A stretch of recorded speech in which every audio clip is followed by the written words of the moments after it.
Hey everybody, sorry about the wait. I apologize that took us a while to get up and running. My name is Cliff Roan and I work at Counseling Services here at K-State. We provide mental health services to the students at K-State whenever y'all are currently enrolled. We do presentations like this as well to be able to try to give information to students about things related to mental health, mental well-being. So I'll be talking with y'all in the room, and then we also have a few people who are using Zoom to watch this presentation over technology. And so if the folks over Zoom have any questions as we're going or comments, feel free to go ahead and unmute your sound, and you can share your comments or thoughts with us as we're going, and I'll talk back to you even though I can't see you. So today we're going to be talking about adjusting to college. And I put some things up here on the whiteboard. I know they don't show up very well, but the topic for today is adjusting to college. And there's three main things that we're going to go over: the stressors that college students face, ways to cope with those stressors, and then lastly, we're going to talk a bit about values. And so I put those three things over here because those are kind of our main themes for the discussion. I heard at least one of you mention in order to get credit for coming to the presentation today, you need to know the presenter's name. So I put my name, Cliff Roan, up there in the corner for you if you need that. My hope is that as we're going through this, we'll be able to make it conversational and have some discussion about things. I think that's a lot more entertaining for y'all than if I just stand up here and talk at you the whole time. So if you have thoughts and things while we're discussing them, please share. Otherwise, you'll probably get pretty tired of hearing me speak after a little while. So the first thing I want to do is check in terms of how far into college are each of you who are here in the room with us today? Are any of y'all first-year students? Okay, second year? Third years? Okay. Okay, sounds good. So the majority of y'all are first-year students, which makes this presentation today more applicable, which is good. So far, you're about a week or so into your first semester at K-State. What are some of the stressors that y'all have faced or that you have seen other people face so far?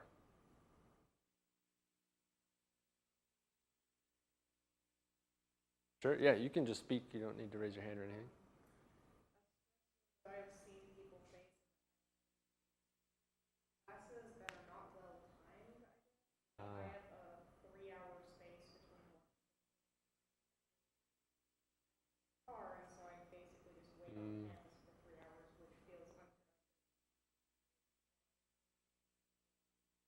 Sure. Okay, so a 3-hour chunk of time in between two classes, you sort of stay on campus, but end up killing that time. Yeah, that makes sense. So some scheduling issues. What else? What other stressors?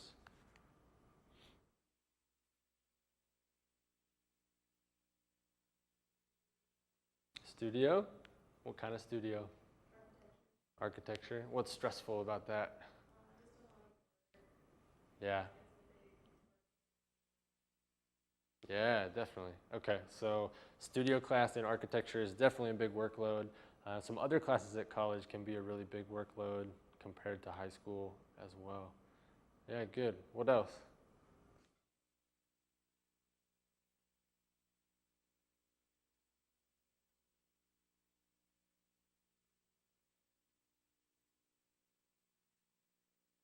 Nothing else is stressful?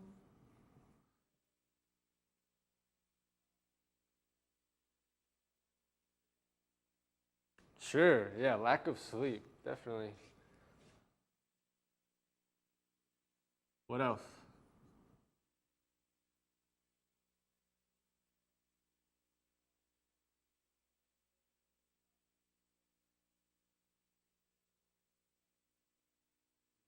Yeah, so needing to be in class even if you're sick or not feeling well.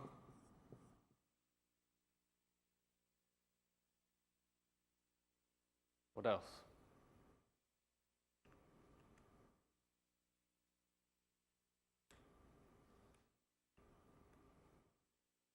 Nothing else? These are the only stressors in college? That's good. Y'all are having a pretty good time so far. Something else I think about is time management.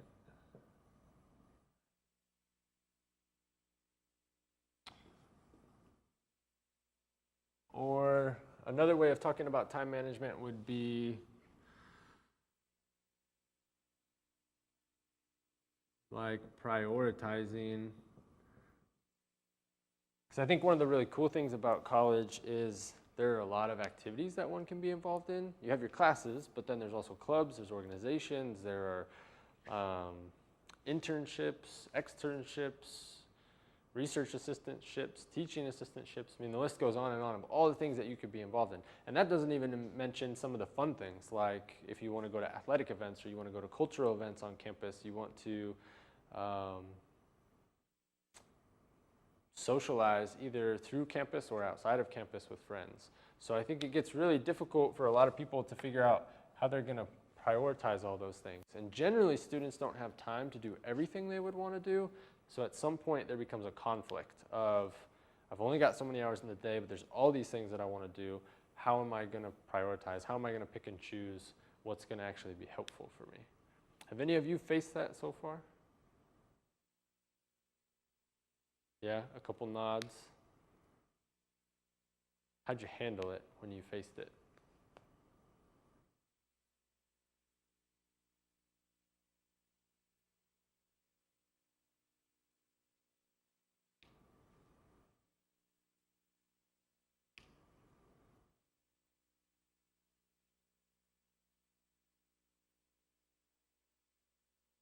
Ah, okay.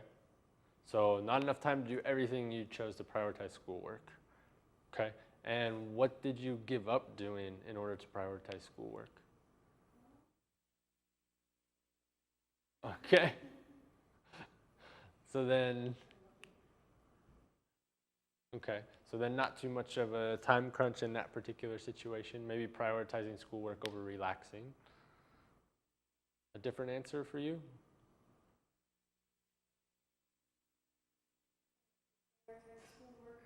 My issue with timing at the moment, two of my classes haven't started. Ah, And so I only have an education class once a week, and biology and statistics, but I have another education class that okay. another education class in October. 8 weeks. So I don't want to join a bunch of clubs or work Yeah, yeah. because I don't want to start prioritizing something into. Sure.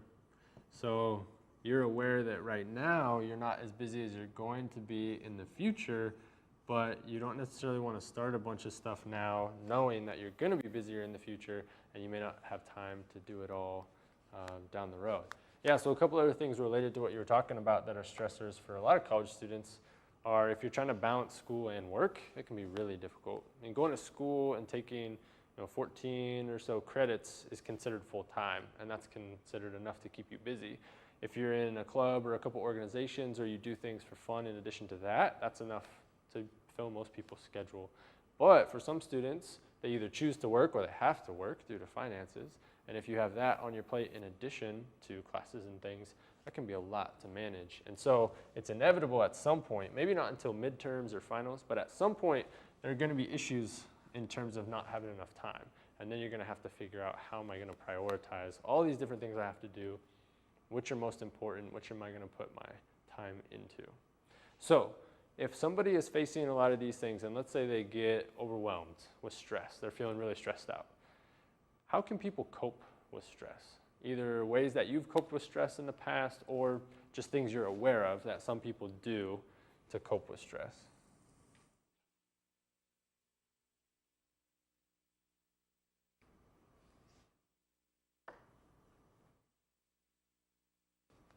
My first thought is Okay.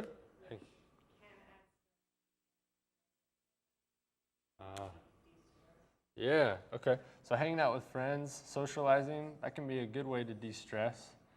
You mentioned another point, which is if you spend time hanging out with friends, then that may further decrease the amount of time you have, which may create potentially even more of an issue of time management. So let's talk about that for a second. how do you know whether or not to do something to cope with the stressors that you're facing? How do you know if it's worth taking the time to try to cope with the stress as opposed to just trying to push through?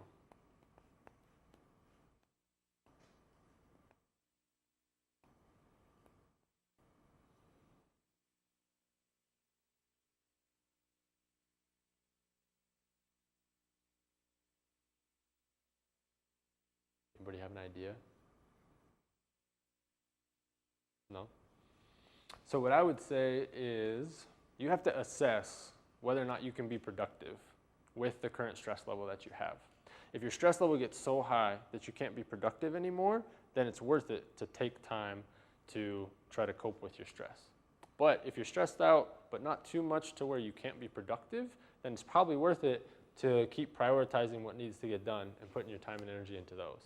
But once you get to a point where you're so stressed out that you can't study effectively or you can't do the things you need to do, that's when you then need to start worrying about how you're going to cope with your stress. This usually is a difficult time because you're obviously stressed out, and you're stressed out because you have a lot on your plate, which means you have to make tough decisions about prioritizing and whether or not to focus on coping with what you have going on. So in addition to hanging out with friends, what are some of the other ways someone might cope if they're feeling overwhelmed or stressed out? Working out, yeah, that's a good one. Exercise. What else? Netflix, yes. Good. What else?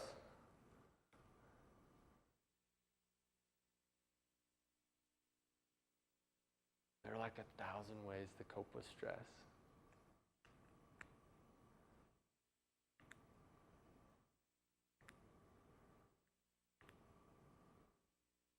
All right, I'll help y'all out. You ever heard of like mindfulness or meditation? If you haven't heard of mindfulness or meditation, have you ever heard of yoga? Of course, everyone's heard of yoga. So yoga kind of falls into the exercise category. But when I think about yoga, I also think about mindfulness and meditation. Mindfulness and meditation are activities where the focus and the goal is to be centered in the present moment and to be focused, like I said, on what's happening in the here and now. And usually you want to go to a calm place, you want to sit in a relaxed posture, you want to allow yourself some time just to breathe and get centered. And that way, if your body is like really ramped up and anxious or stressed, you give yourself some time to calm yourself back down through doing something like mindfulness or meditation. Other ways that people might cope with stress, kind of in the category of hanging out with friends, but I would say like venting. So for some people, when they're feeling really stressed out, they need somebody to talk to, somebody that they can sort of dump all that, or I'm sure you all have heard the term like word vomit, right? Sometimes if you're feeling really stressed out, you have a lot on your mind, a lot on your plate, if you're able to just vent a bunch of that out, it can really help. Other things to help with stress. Counseling. If your stress gets bad enough, that's part of what we're here for at Counseling Services, is to offer services for folks, either helping them figure out what's causing their stress or help them figure out how they're going to manage their stress effectively. Anything else y'all can think of? Nice. Yeah. Okay, so list making or creating a plan for how to deal with it. Yeah, that's good. So some people, to help with time management and stress and all that, they will have like a daily planner. They maybe have like a physical one that they write stuff on, or you might use your phone or tablet or whatever you have electronic to be able to keep a calendar and a schedule to help yourself identify when to be doing what. That can be a good way to de-stress too, making lists, planning what needs to be done and when you're going to do it.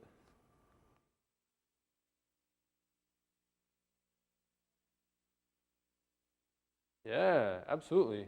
So coloring books, and I don't know if these have been around for a long time or not, but at our office at Counseling Services, we got some they're called adult coloring books, a couple years ago, and we have some of those pages in our waiting room so that people can just sit and draw or color however they want. And that's a really good activity for some people to reduce stress. Other things would be like crafts or like knitting or crochet or whatever other craft type activities people like to do. Sometimes those can be really stress relieving.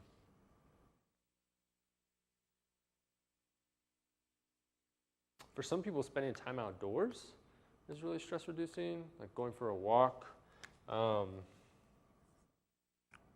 other people, if you like hate insects or you hate the heat or things like that, then depending on the time of the year, going for a walk or spending time outdoors is probably not stress reducing for you. But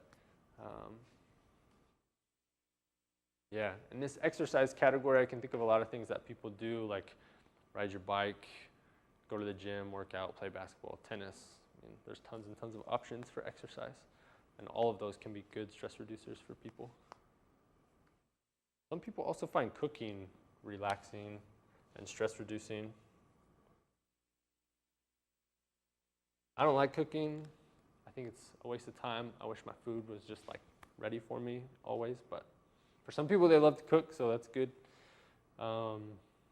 Any other ideas for coping with stress come to mind for folks? Anything we haven't listed up there so far? Doing something that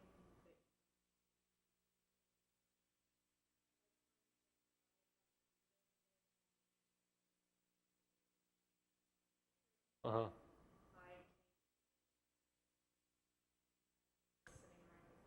Yeah, awesome. Okay. So you're talking, I guess one way I think of what you're talking about is spontaneity, which I don't have any idea how to spell this word. Something like that, I hope. So being spontaneous, trying something new, something you haven't done before. Yeah, that could be a good way to de-stress for folks. How about unhealthy ways to cope with stress?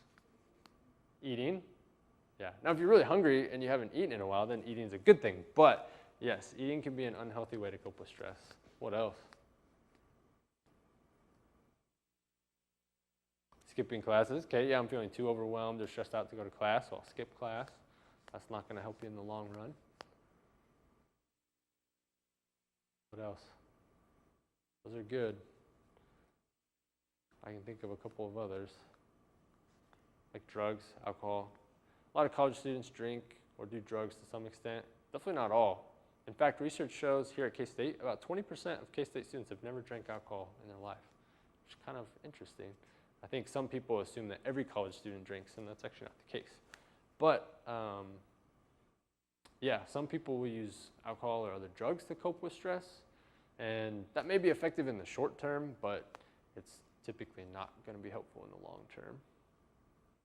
Some people shop. Anybody ever shops to cope with stress or know someone else who shops to cope with stress? Yeah. Sometimes it's great. Like you're having a horrible day, go buy a new whatever you want. It feels good.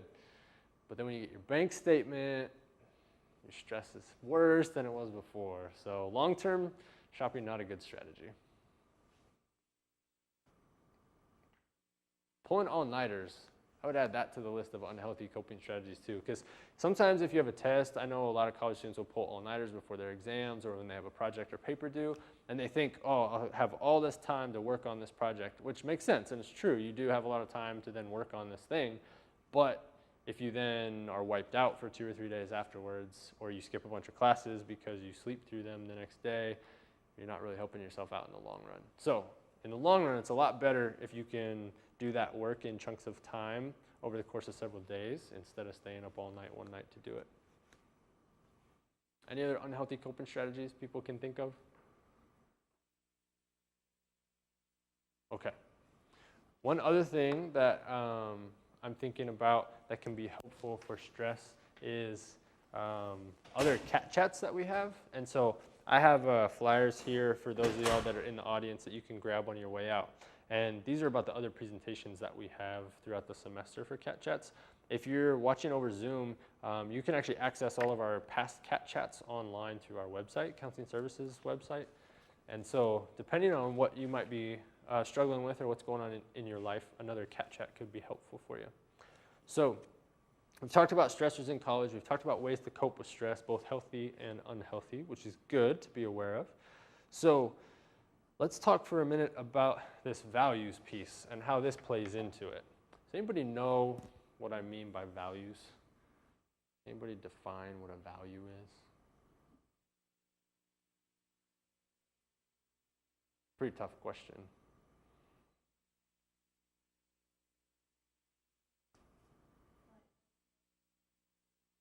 Yeah, values what's most important to you. That's a good way to talk about it. My cheat sheet also says that values could be considered like a person's principles or standards of behavior or a judgment of what's important to you. Good.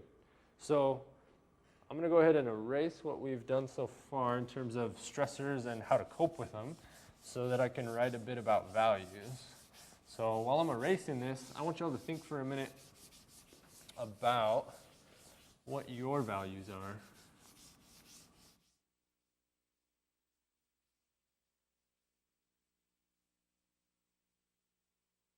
So the reason we're going to talk about values is because at some point you are going to have too many things to do and not enough time to do them if that hasn't happened to you in college already. And when you get to that point, it's really difficult to prioritize and make decisions about, I only have so much time and there's too many things to do at this time, so I need to prioritize what I'm going to pick and choose to do. And the best way I think to do that, maybe I shouldn't say the best way, a good way to do that is to look at your values. So can y'all throw out either some of your own values that you have or throw out some ideas about values that other people might have?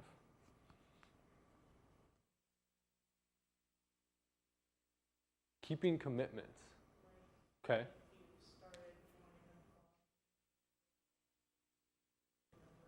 Okay, yes. Okay, so yeah, keeping commitments, following through on your word. Okay.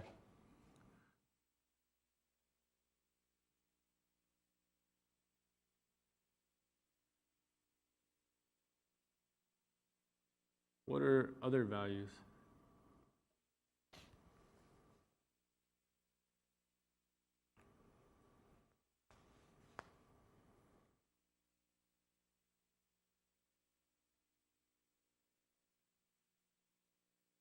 Does this mean, sorry, go ahead.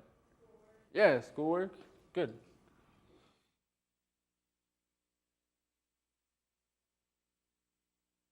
So education, schoolwork.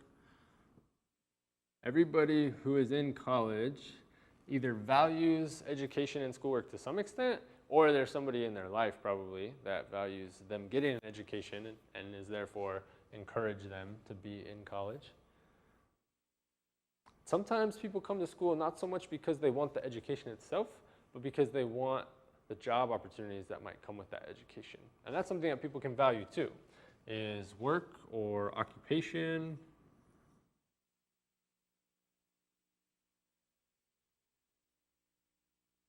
Y'all have other thoughts about what people can value? Sorry? One more time? Honesty. Oh, honesty, sorry. Yes, honesty, which I feel like maybe you wouldn't agree, but in some ways I feel like keeping commitments or honesty are similar. Because if you're keeping your commitments, then you're going to follow through on your word.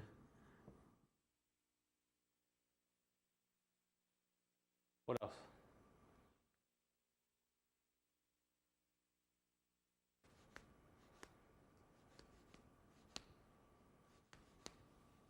All right, I'll help y'all out. Family. And family can mean a lot of different things to different people. So that might be, for some people, parents, siblings, their own children, partner. Could be lots of different people. Sometimes people consider their family as like close friends or people who aren't even biologically related to them. But we can value family. We can value our pets. We can value money. And I don't necessarily mean that in like a bad way. I mean, some people really want to build up savings, or maybe when you get later in life you want to save for retirement. Maybe you value money by trying to take out as little loans as possible while you're in college. because you're trying to make sure you don't have too much debt. People can also value their social life, their friendships, relationships.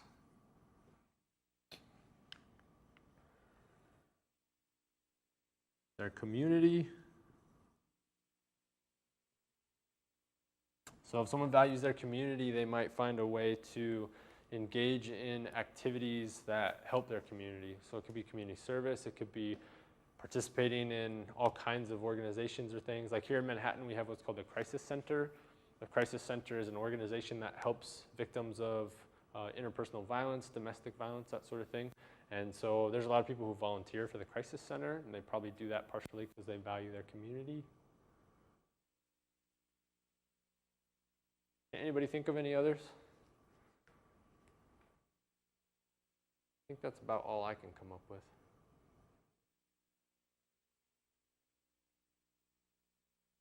Okay.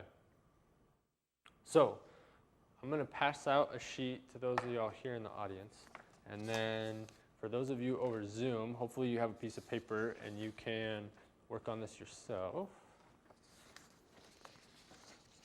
If you don't mind passing those back for me.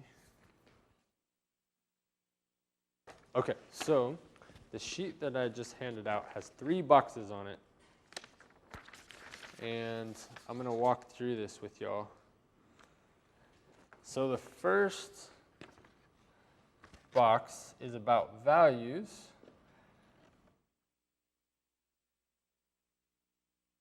That you learned or observed from your family or community when you were growing up.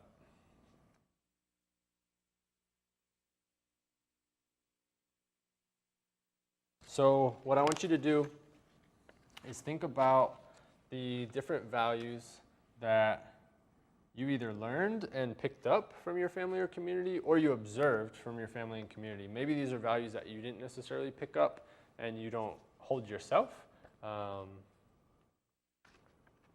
but things that you observed or saw other people engage in. Another one I just thought of for values that we didn't have on our list is religion or spirituality.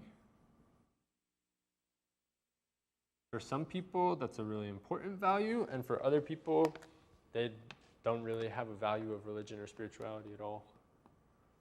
And that's the case with all of these values. Like for some people, any one of these is going to be their most important value. And for other people, they're not going to value some of these things at all. And that's okay. It's not a right or wrong thing. It's just different people are different. So go ahead and take a minute and write about the values that you learned or observed in your family and community growing up.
Okay, as you're still working on that, I'll talk about the second box that you'll have on your sheets, or the second step of what we're going to do next. So the next part is to think about any values that you have either learned or observed since you began college, since coming to college. What values have you seen other people exhibit, or what values have you observed or learned from other people in college so far? This can be kind of hard, so I'd encourage you to think about how have you seen other people use their time. what have you seen people devote their time to? And does that tell you anything about what they might value?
Okay, so going back to this question of adjusting to college and thinking about how college is really stressful, what I want y'all to think about is in the future, if you're not stressed out already, when you get stressed out in the future, how are you going to prioritize what to do?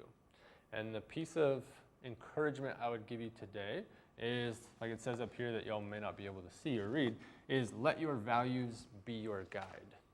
So when you're stressed out, you've got too many things to do all at once, you're not sure what to put your time and energy into, I would encourage you, at least one step of that process is to think about your values and let them guide you in terms of, you have 5 things that all need your attention or could use your attention.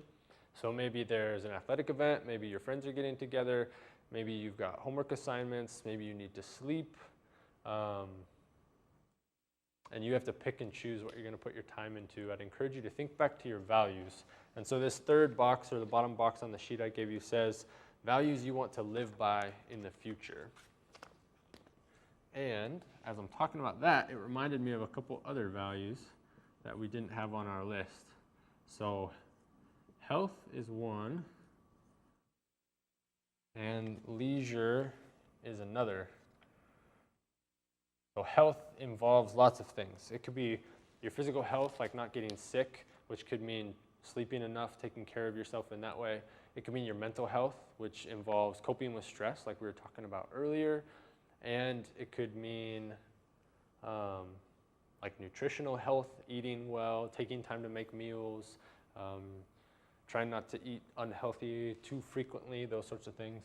And for leisure, leisure can look different for a lot of people as well. Some people, for leisure, that might be Netflix, or that might be hanging out with friends, like we were talking about in terms of strategies to cope with stress. For other people, leisure might be traveling, or it might be spending time outdoors, those sorts of things.